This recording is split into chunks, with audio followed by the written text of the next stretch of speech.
Hello, hello again, most esteemed viewers. I am your radio host, Jekyllstein Gray. I was using this microphone in in a class, and my professor was like, "You look like a radio DJ."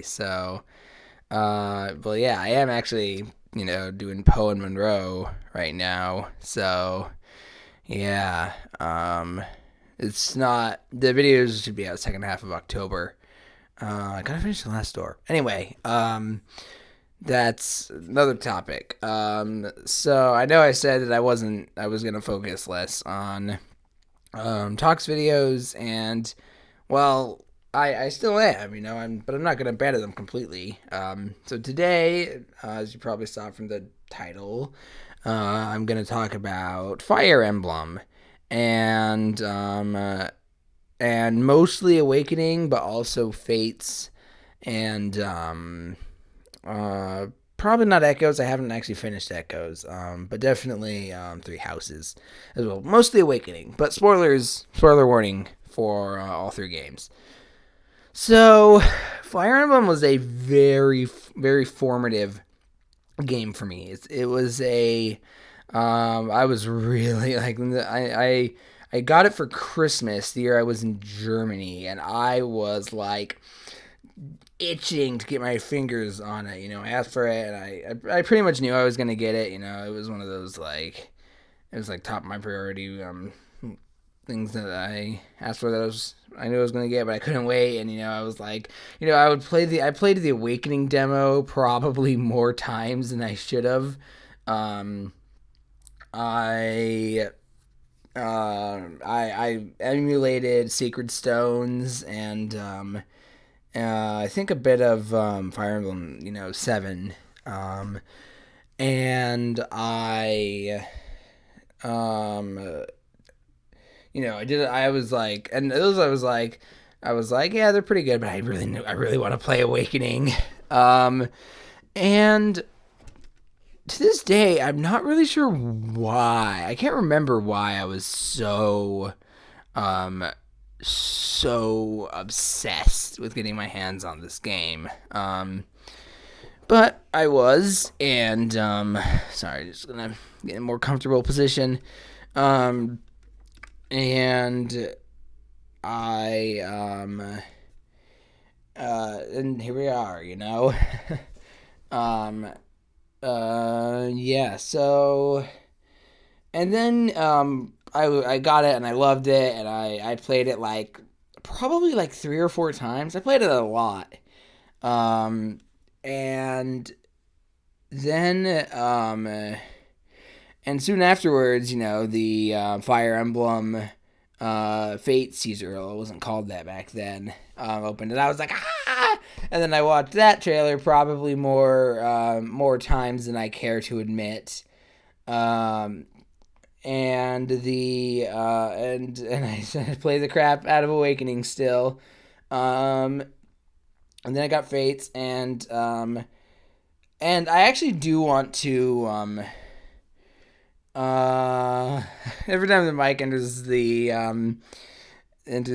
frame, I think of that scene from Disney's Bolt. Boom mic, got a boom mic. It's boom mic anyway.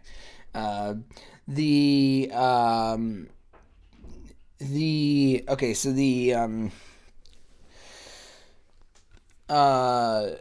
anyway, so I do think that Fates is good. I actually played a lot of Fates as well. I played through all three seasons, not seasons, sorry, paths.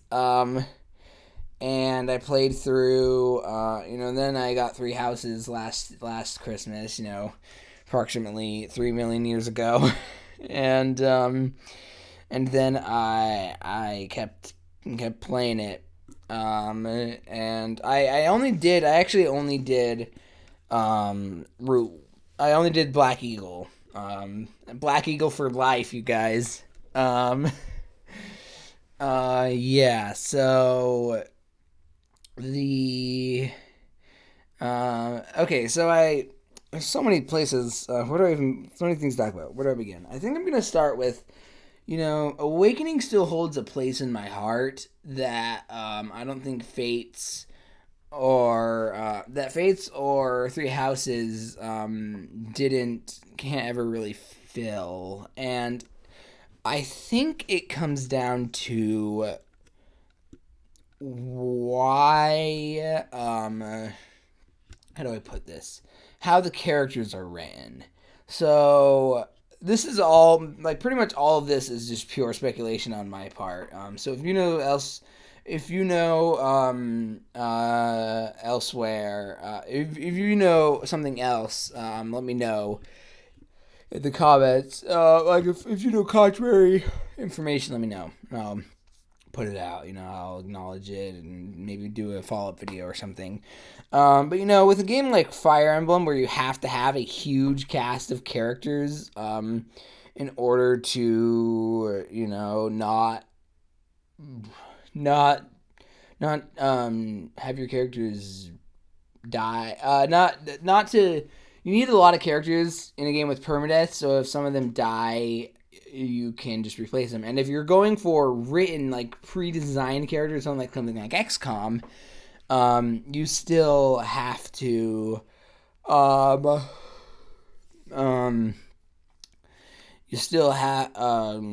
sorry,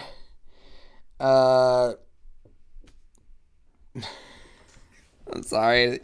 Yeah, so you need to have, you need to get people invested. That is actually one thing about XCOM that was kind of, like, I don't really care about these people.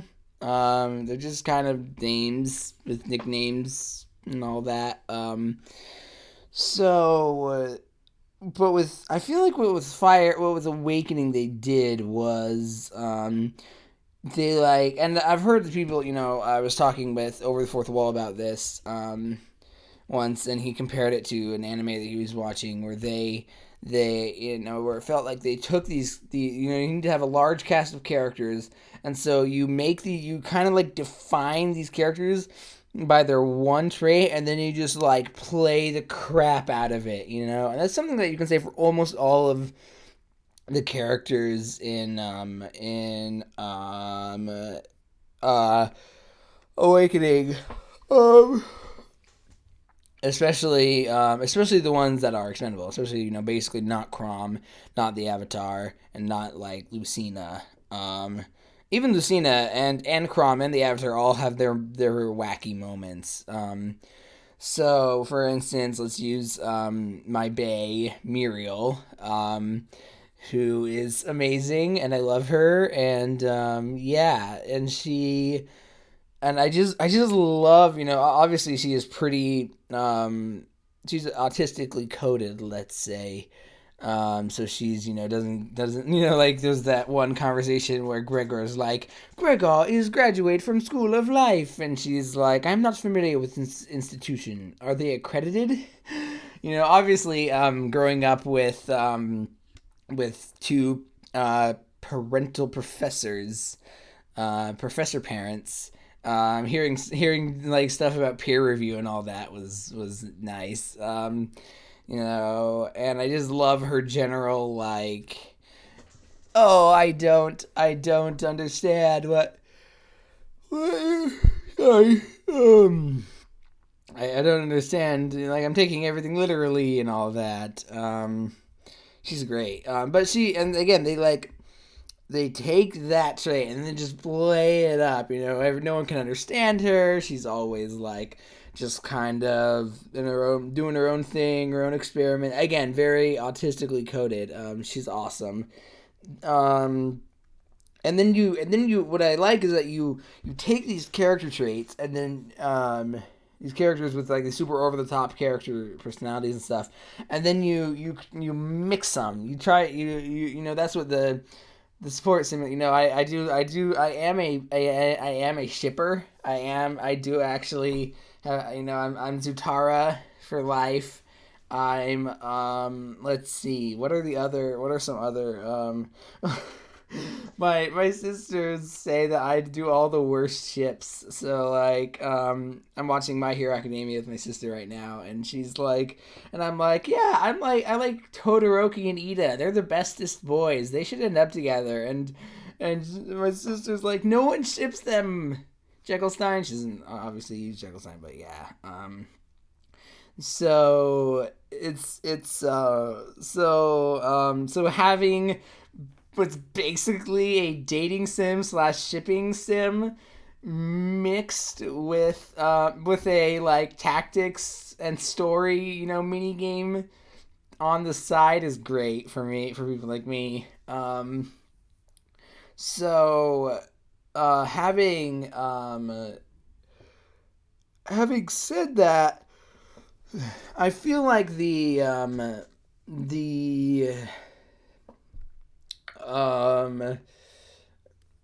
I feel like Fates and Three Houses were trying to tone it down a bit, to have the character, especially Three Houses.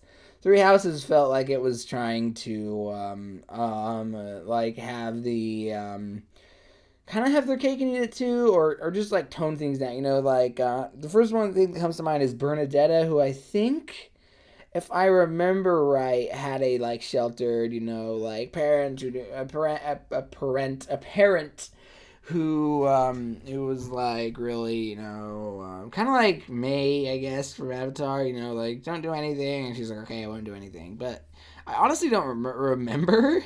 I actually would be hard pressed to tell you the names of a lot of Fate's characters, and a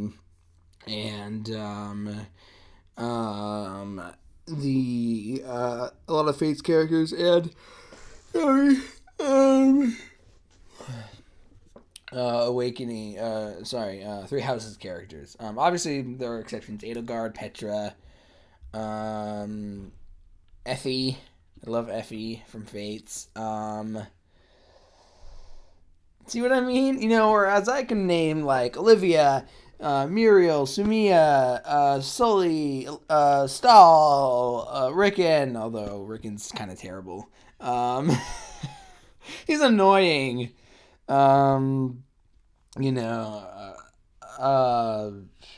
Owain, Gaius, Emerin, Lissa, Noir, Naui, like I could go on and on and on.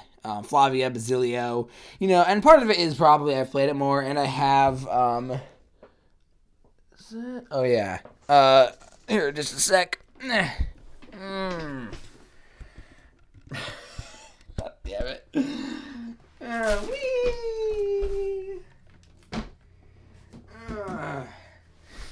I have this Fire Emblem Awakening art book. Should have put it next to me, where it has basically all of the things in it, all the support conversations. It takes up like half the book, and the print is tiny. So part of it is I could read it without, back before I just could have a computer in my room and I could just read whatever I wanted on the internet. So the sorry, they're on.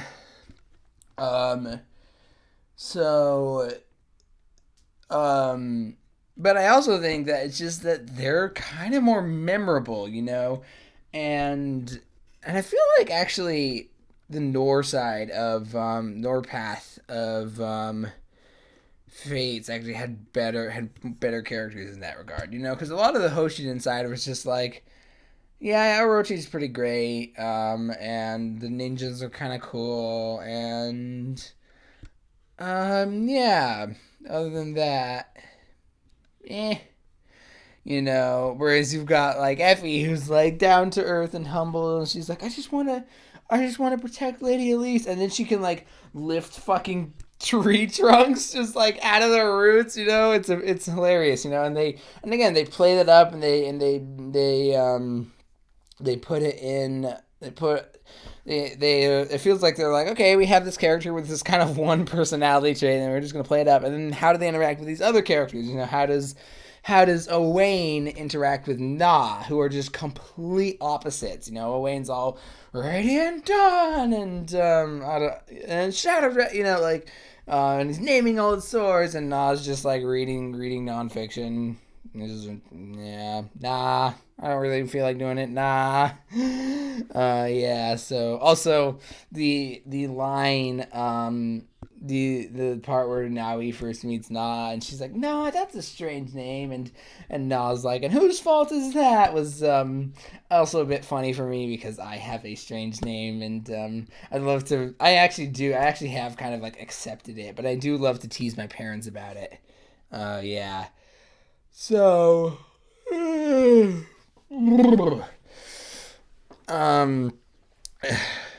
so we have the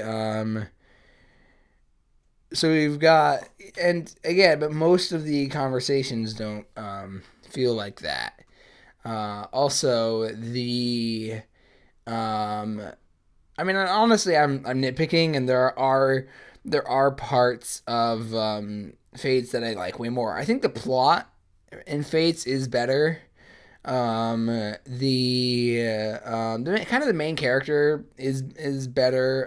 The gameplay I think is better, but I don't play Fire Emblem for the gameplay. The What else? The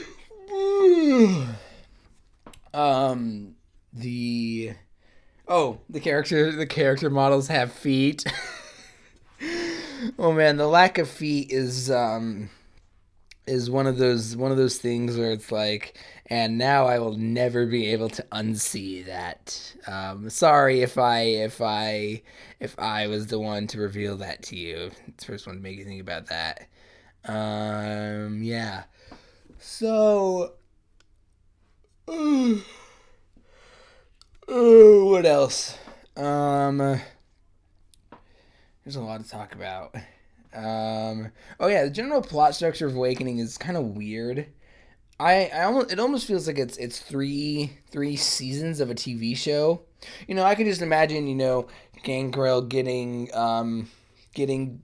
seeing Gangrel get defeated, and everyone's all happy, and then and then there's the conclusion, but then there's the epilogue where you see Walhart, or Valhart as I like to call him, overlooking a fleet of ships, and they're all heading east. East, I think. I sometimes screw up. I have direction problems. East. And then, sorry.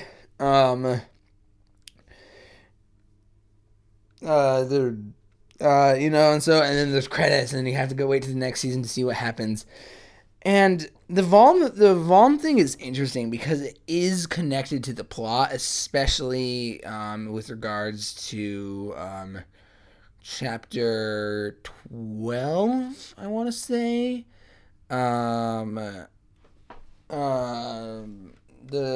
no, it'd be 13. Because the 12 is the there's the time skip, and then Vom attacks, and then you got we gotta go talk to Baladar and ask him for ships and resources, and and then it's like, okay, uh so that definitely ties into, it's almost like the bridge between seasons. The 3 I'm just gonna call them seasons. I know they're not, I'll call them segments. There's the introduction in War with Plegia, and then there's the War with Valm, and then there's the Grima thing. And so you have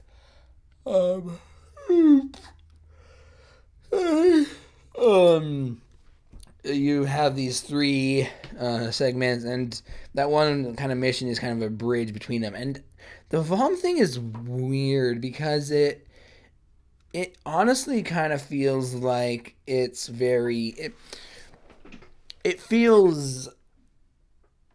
like a side. It feels like a Gaiden, which is weird because Valentia was originally from a game called Fire Emblem Gaiden, and it's a side story. It feels like, or not even it's not a side story, I guess. That's probably the wrong word, but it's a detour. Yeah. So, sorry.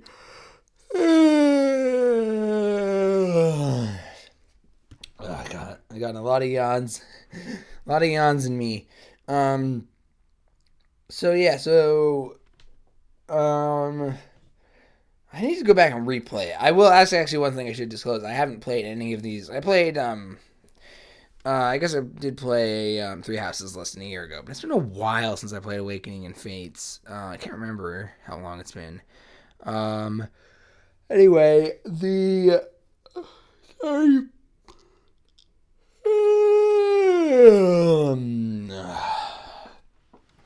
It's like 11 a.m. when I'm recording this. It's not that. I mean, it's early, and I'm feeling awake. I don't know. I think it's partly. I think it's partly just like I'm talking so much that my body's like, and breathe. Anyway, so I do want to talk about permadeath.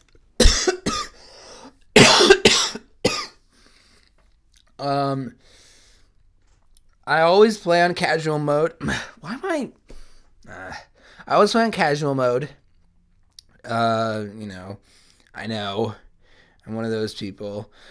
I honestly feel like permadeath is a bit weird. It feels like it's totally off with the story and the general vibe from the game, It's not like Game of Thrones where it's like, and everyone can be killed off and everything's kind of terrible and things might get better in the future, but things kind of suck now. I got another one. Sorry. And then you've got even XCOM is more like, and every we're desperate, we're outmatched, we're outgunned, the aliens are coming, they're gonna kill us all. Fire Emblem, obviously there's a lot of dark stuff in there, especially in the alternate future type thing.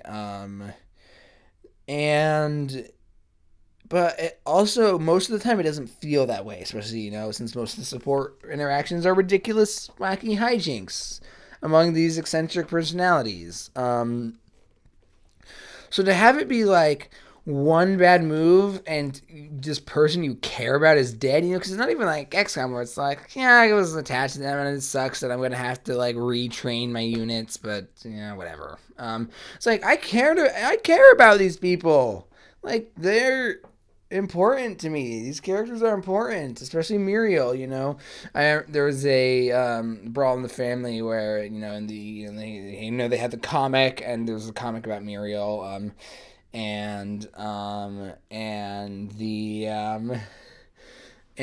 the author of Brawl in the Family posted, like, I think, like, Macy, I accidentally left Muriel on one of the sorry, here we go again. By herself in a late game mission.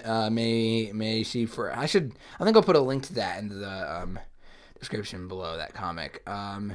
May she forever hurl flaming books in heaven, and I'm like, you killed Muriel, you bastard! I'll never forgive you. Just kidding. I love Tapple Treble, and please buy Tapple Treble, people, so they can make more. Anyway, so I pretty much like buy Tapple Treble for like all my Steam friends because it's cheap and I love it and I want people to have it and like it and yeah. Anyway, this is a video about Tapple Treble. I already did one of those and I might re-record that one because the audio was pretty bad. What else is new? Anyway, so the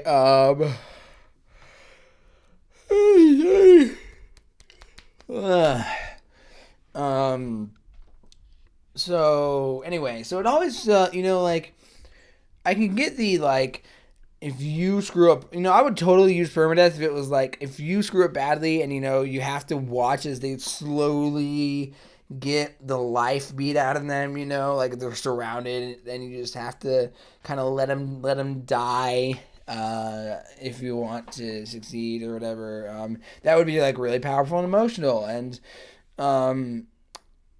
but it still would be tonally inconsistent, but at least it wouldn't feel like, are you kidding me? God damn it! God damn you, RNGesus! Like that. I'm just thinking of that song from the Book of Mormon musical now. Yeah. The so it's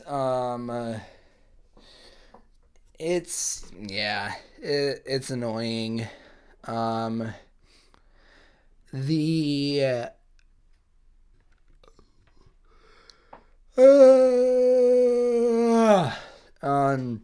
well, there's a difference between that and that's honestly how most Game of Thrones deaths are. With the exception of Oberyn, and probably someone else. There's so many Game of Thrones deaths. I'm sorry. Also, Game of Thrones spoilers. Again, sorry. Rest in peace, Oberyn. Well, bump the computer. So what am I gonna say? Just touched on my book. Hey, sorry.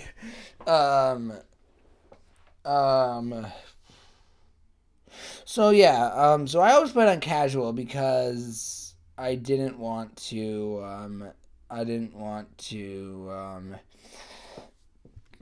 kill my. I didn't want to have it just be like, and RNGesus hates you, and so your character died.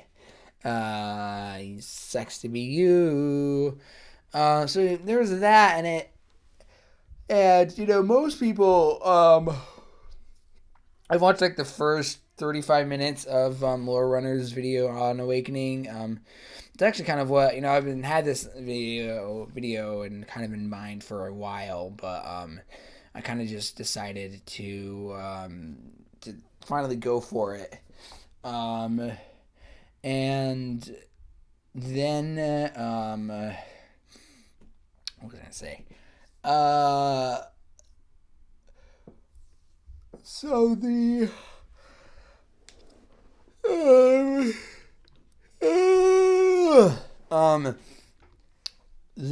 part of the problem is that the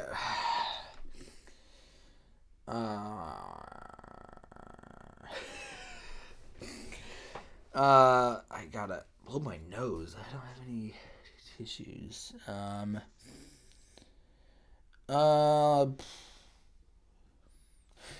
gonna pause the recording. See how this goes. All right, sorry about that, esteemed viewers. Although I guess it was probably more of a inconvenience for me.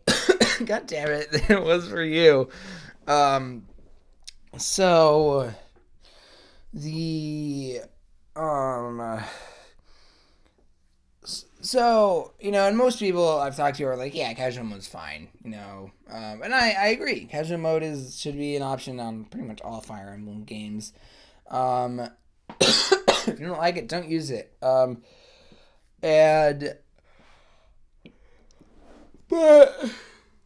the lore runner mentioned this in his video, and some of my friends were like, yeah, but Phoenix mode felt like a bit much. Why? Like seriously, like I don't understand why it's like there's this weird accessibility, but not too much accessibility. Like we wanna let people finish a story, but don't make it too easy on them. Also, full disclosure, while I did play on casual mode for most of my playthrough of the of Fates, of all three Fates routes, because I do prefer casual over Phoenix mode, just because they just feel like I personally prefer that, but I also did have to use Phoenix mode to get through the final final mission in Conquest. And I mean, yeah, I know, but also I tried like 4 times and I was not going to finish it otherwise. So I remember it being really hard. I'm definitely going to do Jekyllstein Gray Plays series about all of these, if if I ever get to the here we go again. If we ever get the means to record a 3DS thing. So yeah.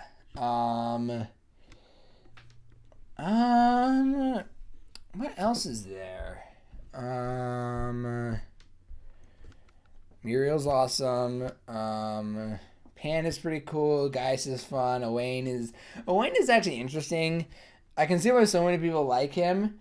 I honestly always kind of cringe. I do think he's like well written, and I do kind of love his antics, but also it's a bit hard for me to watch it. It's kind of like The Office. Like, it's good, but it's a bit too cringy for me sometimes, especially with Severa. Severa's kind of awful in a good way ish, like kind of reminds me of, well, no, that's not gonna that I probably shouldn't say that on in a recording. Let's see.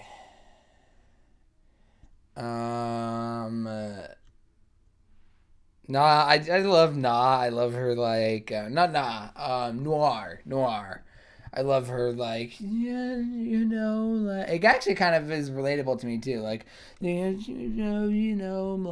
I'm super meek and frail and blood and thunder. I love that. Sully's fine. Sully's fun. I do actually really like Sully and Muriel's supports. For those of you who don't know, Sully is basically asks Miriel to figure out why she doesn't fit in, and amongst the other shepherds, Shepherd Rex. I need to do Mass Effect. Anyway. Muriel's like, hey, why don't I fit? Sully's like, hey, Miriel, why don't I fit in? And Muriel's like, you swear and you do stuff like that. And Sully's like, hey, like Sully thinks that she's judging her, and Muriel's not, because Muriel is an outcast as well. But Muriel's like, them's the arbitrary social rules. Sorry, this is what my research concluded, and then I love it how Muriel has her own way of cheering Sully up. She has basically what she does is she gets Sully to take part in one of her experiments where she not even really an experiment. Anyway, she tells Sully it's an experiment. She's like, hey, and she like lights a bunch of twigs on fire and hands it to Sully and she's like, hey, so how are you gonna put out the fire? And Sully's like, hey, there's a bucket of water right there.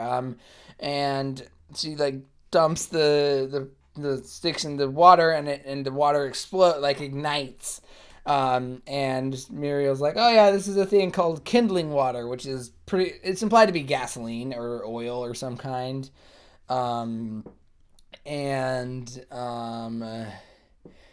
Which is, if it is gasoline, then it's kind of funny. It's weird that there was no this smells funny. There's actually is some that actually brings up something I do want to talk about, but I'll finish this story first and then I'll talk about that.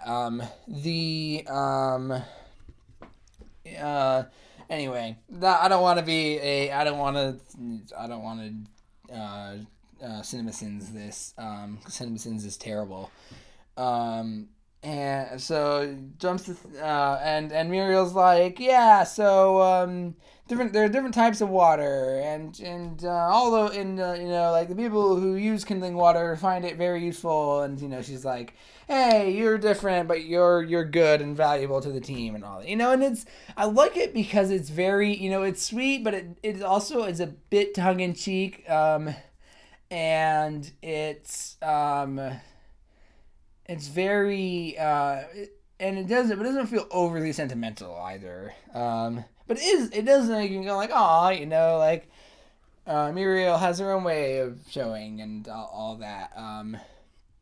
So that brings me to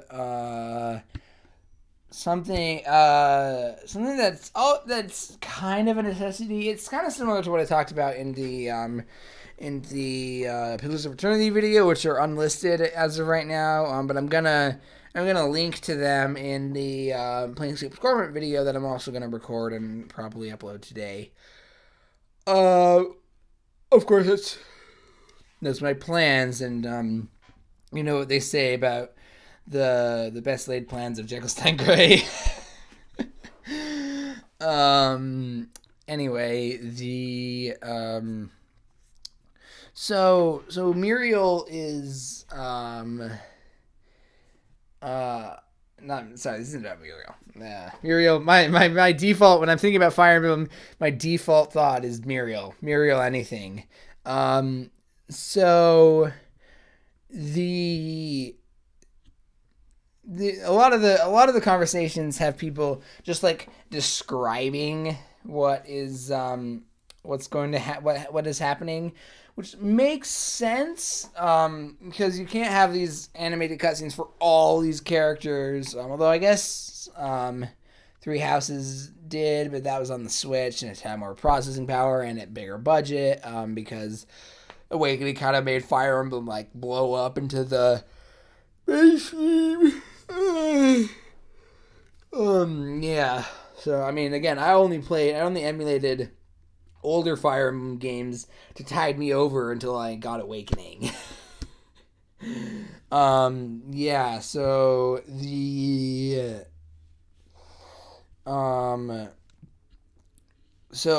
Awakening was anyway, that's not about so anyway, so it kind of feels, you know, since there's no narration and there's no like animation, it is kind of feel necessary to have people have it be like, oh, you can't we're just gonna, you know, like in the aforementioned thing, Miriel slowly like sticks the twigs into the kindling water, and here I'm gonna make sure it's anyway, and it's and she's like, whoa, you know, that made its fire twice as big. What did you do? And it's like, yeah, Miriel planned this, and she's also a keen, like she's stated numerous times to be a very keen observer. So yeah. Again, it's not a huge deal. I don't really care about things like that, but it is always something to mention, you know. And I mean it you know, it's like when in the Pillars of Eternity video when I asked what Audra was, and you know, and despite, you know, and like the character, the leader of the caravan was like, they don't have Audra where you come from, and it's like my character was from the Deadfire Archipelago, which does have Audra, like a lot of it. Anyway, I think it can be from the Deerwood too. Anyway, so it's a we need to catch. It's bad exposition, but I don't care about it as much as some people. Is basically what I'm saying. So, sorry. I'm trying to think what else there is to talk about. There was something else.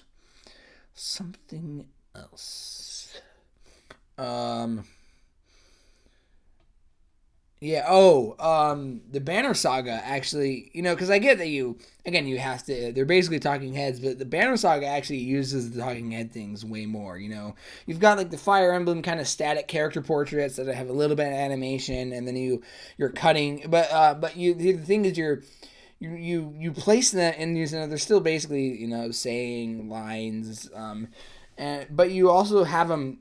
You also put these model like them in a scene kind of, and then you have them facing each other, and then you can have the camera move around. And I'm definitely going to do a Banner Saga series at some point, so I'll talk about that more then. But I think it's a nice alternative, and I think it also does have narration, which is just better.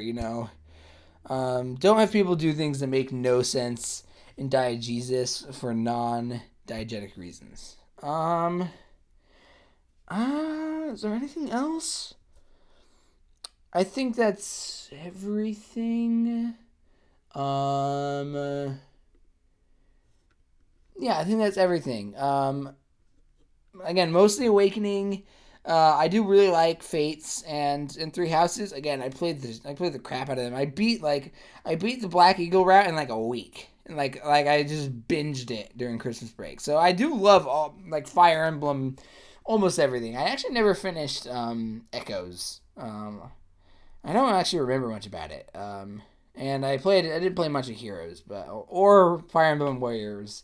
There have been a lot of Fire Emblem stuff that I missed, but only so many games. And I did play most of the mainline ones, so yeah.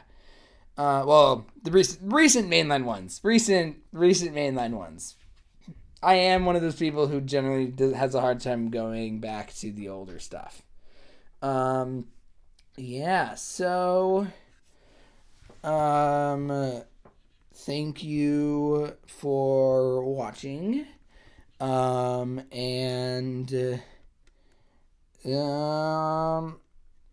like and subscribe and leave a comment and share it with your friends if you liked it, or your enemies if you didn't like it. And ring the bell. And yeah. And I will do an addendum if there's something else I want. If I replay them, I probably will have other things I forgot about to talk about. But yeah, until then, I have been Jekyllstein Gray, and I will see you in the next video, esteemed viewers.